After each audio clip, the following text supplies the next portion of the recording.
Sim, é uma questão estranhamente desconhecida, né? A despersonalização e a desrealização são dois transtornos dissociativos, se você for falar de transtorno, né? Como assim, completando um quadro de transtorno, né? Que seria assim, quando o indivíduo não teve ataque de pânico, não teve transtorno de ansiedade, transtorno depressivo, isola esses, né? Nos critérios diagnósticos você tem que isolar para poder fechar o diagnóstico.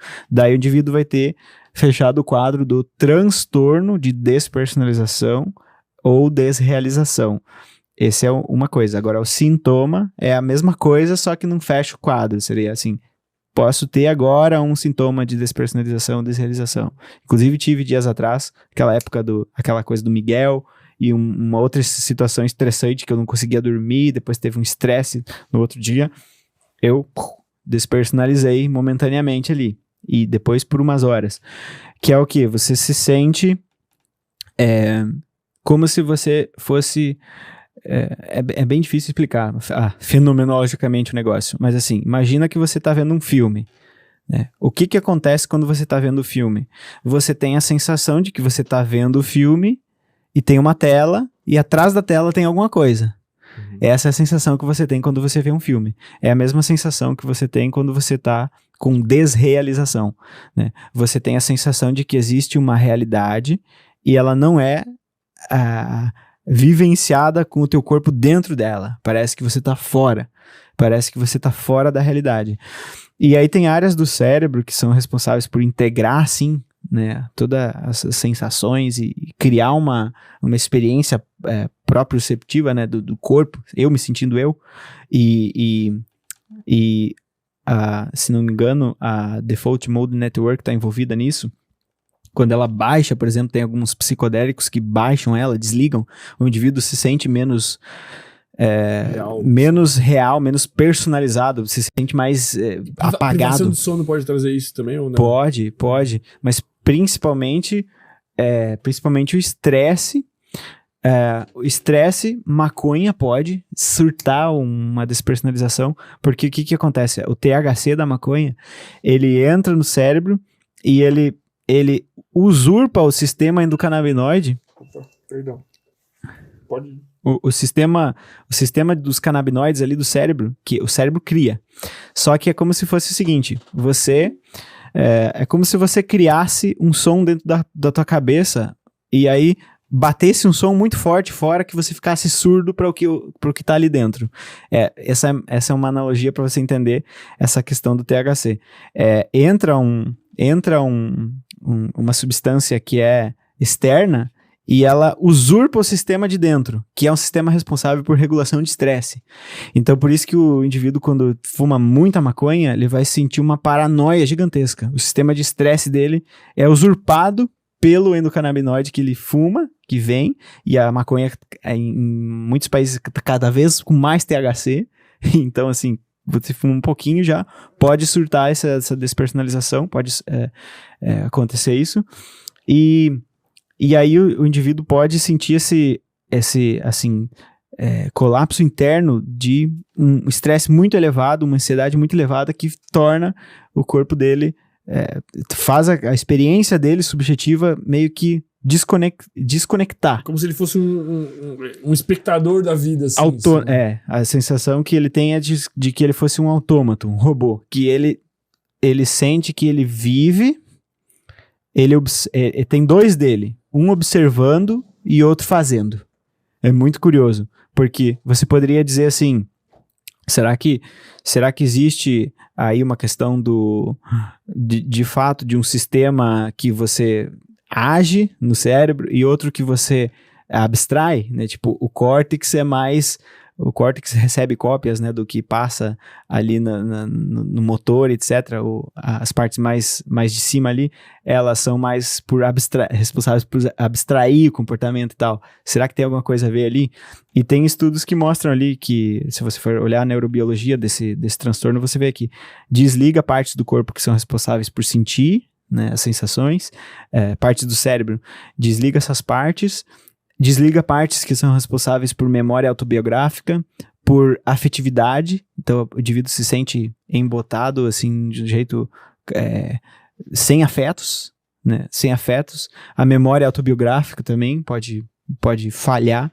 Então o indivíduo sente uma estranheza com relação à vida dele. Um paciente meu me falou umas coisas que eu achei interessante o jeito que ele descreveu. Ele disse assim, é como se fosse tudo só carros e ruas. Não tem nada. É só coisas. Sabe o jeito que você vê um copo? É muito curioso tentar imaginar isso. O jeito que você vê um copo é o mesmo jeito que você vê um ser humano quando você tá com a desrealização.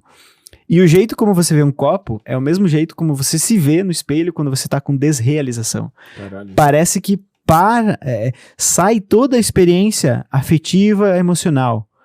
E aí, não tem sentido, nada.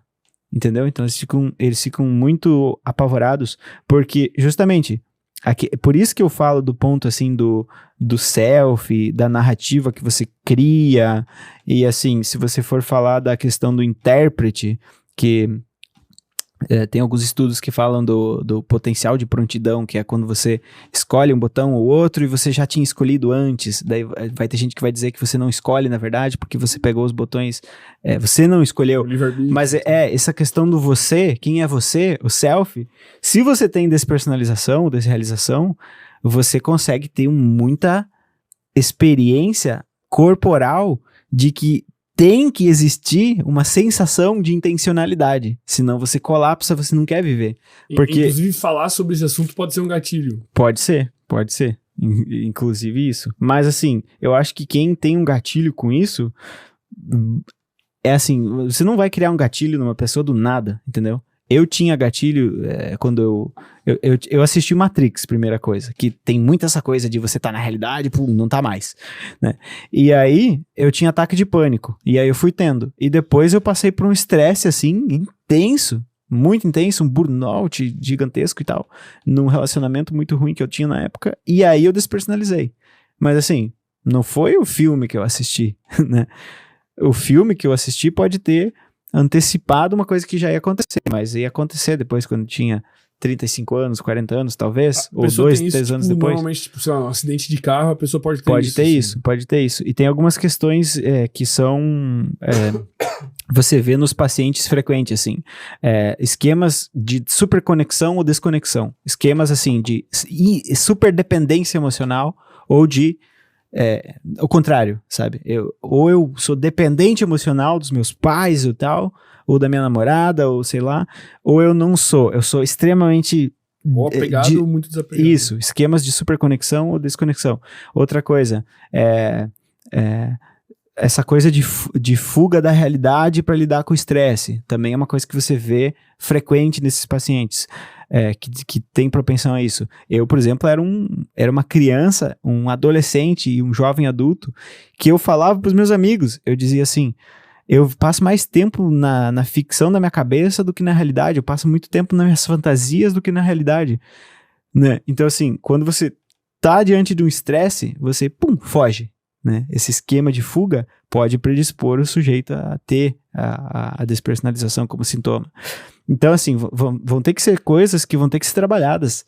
Querendo a gente fale sobre isso ou não, né? Tendo gatilho ou não, eu pelo menos tenho um pouco dessa ideia, assim. A gente vai não falar da coisa, porque vai dar gatilho em alguém, a gente vai perder de tratar um monte de gente, e essa pessoa que teve o gatilho tem uma propensão gigantesca a ter esse negócio lá quando o carro atropela ela. Melhor que ela saiba disso do que ela ser pega por um negócio que geralmente eles acham que estão enlouquecendo, os pacientes acham que estão ficando malucos, que estão tendo esquizofrenia, que estão tendo surto, que não tem mais volta, que não vão mais voltar a ver as coisas como elas são, né?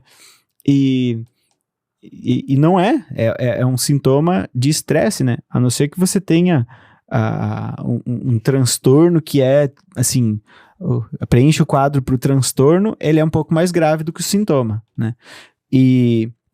Mas raras pessoas vão ter a vida inteira. Tem algumas pessoas que têm por muito tempo, mas raras pessoas vão ter a vida inteira. Mas se você vê isso e tem gatilho, ou sei lá o quê, significa que você vai ter que tratar alguma coisa, porque senão você vai ter isso em outro lugar, né? Você vai ter no trabalho, e você vai ter isso de alguma forma em algum trauma da vida.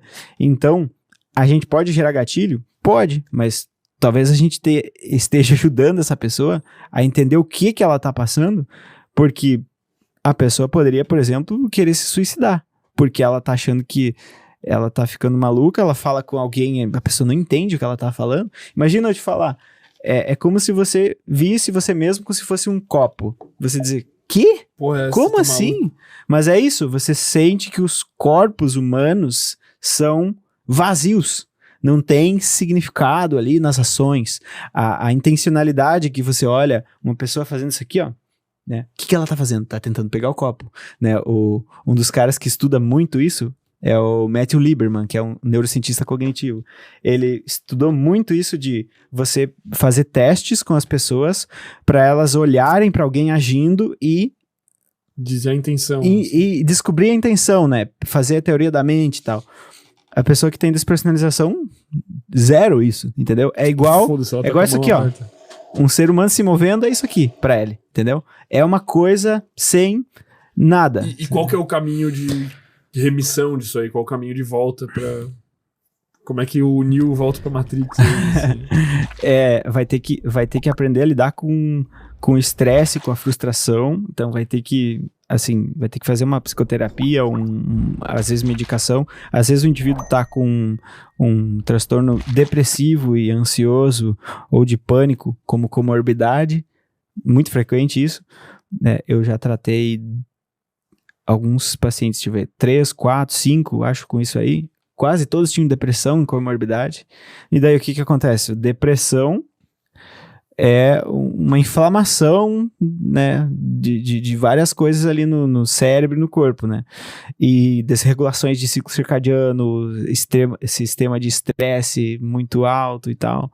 E aí, como é que você vai sair desse quadro se você não trata depressão, não trata ansiedade? Vai ter que tratar essas comorbidades, mas também vai ter que fazer uma psicoterapia que é mais focada para isso, que é assim, mais na questão de você também, como a questão do trauma lá, você conseguir experienciar o sensorial de novo, vivenciar o sensorial de novo, voltar para isso. Talvez tipo, alinhar umas práticas, tipo praticar um esporte, assim, pode ser demais, porque daí você descarrega aquele estresse. E uma das questões muito, muito impactantes assim, é que o indivíduo não sente que ele está se estressando, que ele está ficando ansioso, né? Porque ele fica embotado, ele fica assim, você pega esse indivíduo no meio de um monte de estresse numa semana, e na outra semana ele tá bem e não sabe o que aconteceu. Ele tá melhor, mas ele não sabe. Teve um paciente que eu atendi que uma semana voltou assim, bem diferente. Tinha terminado o namoro, se afastou da pessoa, e a pessoa era extremamente tóxica, e ele falou assim, ó, de uma lucidez e de uma organização de pensamento, e eu, opa, na outra semana, depois de 2 semanas, ele voltou, assim, não tô sentindo mais nada, não sei o que tá acontecendo, e ele disse, não mudou nada. E aí eu conversando com ele, e eu, mudou alguma coisa, assim, eu acho que ele voltou a se relacionar com a pessoa, de fato. Voltou a se relacionar com a pessoa. Então o sistema de estresse superativado, mas ele não percebe o que causa estresse, porque ele não tá percebendo quase nada. Então ele, assim, é igual aquela situação de você ter aquele erro genético de uma doença genética, ou não sei se é genética, mas você não sente a dor. Então você se bate todo, se machuca todo e não sabe que se bateu, não sabe onde se bateu, né? O indivíduo tem a emocionalidade, o afeto e a memória prejudicada, então ele nem sabe o que ele tá fazendo às vezes, ele fica perdido. É um mecanismo de proteção do corpo, assim, tipo, cara, esse estresse é tão foda que eu não aguento mais. É tão foda que eu vou desligar tudo, vou dissociar, né? Vou fingir que aquilo é com outra pessoa. Então às vezes o indivíduo sente que é outra pessoa que viveu aquilo, é outra pessoa que tá vivendo aquilo. Eu lembro que uma vez que eu conversei com a minha irmã sobre isso, ela disse, quando a gente se assusta muito, parece que aquilo não tá acontecendo, né? Ela falou assim, é isso? Você disse assim, não, isso não pode estar acontecendo. Essa descrença de que aquilo é real, assim, 50% das pessoas já teve um episódio, assim, disso. Mas o indivíduo que tem todas essas defesas imaturas, essa propensão a fugir, uma propensão a ter muito estresse, uma desconexão, então, assim, vai ter que ter rede de apoio, vai ter que aprender a regular o estresse, muitas vezes vai ter que fazer uma medicação, vai ter que ter um empenho muito bom na psicoterapia, porque não vai conseguir sentir nem que tá melhorando, nem nada, nem que tá piorando. E uma das coisas que eu não li em literatura, mas eu fiz muito, é você se reconectar com a personalidade que você tinha, né? Porque a pessoa parece que houve uma cisão entre antes e depois, e ela não consegue se reconhecer muito bem, entender quem ela é. Tipo, então, as coisas que tu gosta, isso, as opiniões até. tudo, uma desconexão com tudo.